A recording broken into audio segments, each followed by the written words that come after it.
બગસરા નગરપાલિકા દ્વારા વેરો વધારવાના નિર્ણય સામે સથવારા સમાજવાડી ખાતે એક બેઠક યોજાઈ હતી, જેમાં આગેવાનોની ઉપસ્થિતિમાં ચેમ્બર્સ ઓફ કોમર્સ દ્વારા આંદોલનની ચીમકી ઉચ્ચારી છે। આમ જોઈએ તો અમરેલીના બગસરા નગરપાલિકા અવારનવાર વિવાદોમાં આવી છે, ત્યારે ફરી એક વખત વેરો વધારવાના નિર્ણય સામે ચેમ્બર્સ ઓફ કોમર્સ, વેપારીઓમાં મંડળ સહિત વિવિધ આગેવાનો દ્વારા વિરોધ પ્રદર્શન કરવામાં આવી રહ્યું છે। બગસરા શહેરમાં આવેલા સથવારા સમાજવાડી ખાતે એક બેઠકનું આયોજન કરવામાં આવ્યું છે, જેમાં ચેમ્બર્સ ઓફ કોમર્સ સહિત વિવિધ સંસ્થાના અગ્રણીઓ સાથે મીટિંગ યોજી હતી, જેમાં નગરપાલિકા દ્વારા વેરો વધારવાના નિર્ણય સામે વિરોધ દર્શાવ્યો છે। વેપારી લોકોએ સમર્થન આપ્યું છે કે નગરપાલિકા શહેરમાં કોઈ પ્રકારની પૂરતી સુવિધાઓ નથી આપતા અને જેને લઈને લોકોમાં ભારે રોષ જોવા મળ્યો છે। જો નગરપાલિકા વેરો વધારો કરશે તો શહેરના લોકોને સાથે રાખી ગાંધી ચિંધ્યા માર્ગે આંદોલન કરવાની ચીમકી ચેમ્બર્સ ઓફ કોમર્સ દ્વારા કરવામાં આવી છે। ત્યારે હવે જોવાનું એ રહ્યું કે નગરપાલિકા શું હવે વેરો વધારશે કે કેમ તેવી ચર્ચાઓ જોવા મળી રહી છે। જેકેએસની ગુજરાતી સાથે રોમિલ મળવર,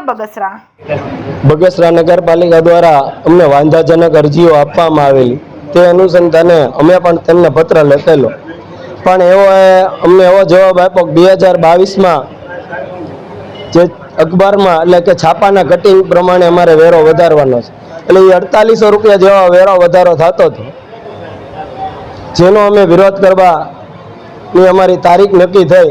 તે પહેલાં બગસરા નગરપાલિકા એમ કીધું કે આટલો વેરો નથી કરવો, અમારે આટલો જ કરવો છે, જેમાં અમારો સહયોગ પણ નથી લેવામાં આવેલો। તેમજ અમારી જે જાહેર જનતા સાથે આજ મિટિંગ હતી, તે મિટિંગમાં લોકોએ એવું કીધું, તેમજ વેપારીઓએ એવા સૂચન કર્યા કે આપણને પહેલાં ભૌગોલિક સુવિધાઓ આપવામાં આવે, પછી જ વેરા એમને આપવામાં આવશે। જ્યાં લગન અમારી ભૌગોલિક સુવિધાઓ જે અમને પ્રાપ્ત થવી જોઈએ, જે સરકારના બંધારણની અંદર છે, ધારાધોરણોમાં હોય છે, તે અમને પ્રાપ્ત નહીં થાય તો અમે 1 રૂપિયાનો પણ વેરો વધારો નહીં આપીએ।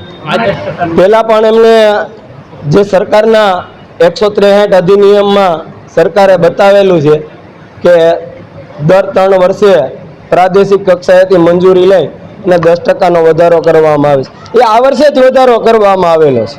આ ફરી વખત 1/4 પછી આ છઠ્ઠા મહિનામાં પાછો વધારવો છે। ત્યારે 10% વધ્યો હતો અને હવે તો એને 550% વધારવો છે, એટલે હિટલર સહી હોય ને એ પણ નાની પડે આમાંથી। એમાં અમને આમંત્રણ ન આપે, એમના મળતિયાઓને ભેગા કરીને કરવામાં આવ્યું છે। જો સાચા જ હોય તો અમારા ભાજપને આ બદનામ કરનારી પાર્ટી છે, અહીંયા જે બેઠા છે ને એમાં ભાજપને જ બદનામ કરે છે। એ એકેય કોઈ પ્રકારના રહ્યા નથી કોઈથી ભાજપમાં।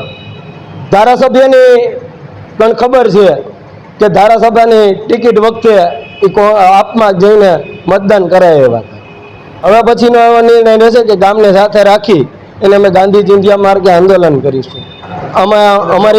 અમારી ટપાલની વ્યવસ્થા જ્યારે પૂર્ણ થઈ જશે પછી અમે તમને ફરી વખત બોલાવશું।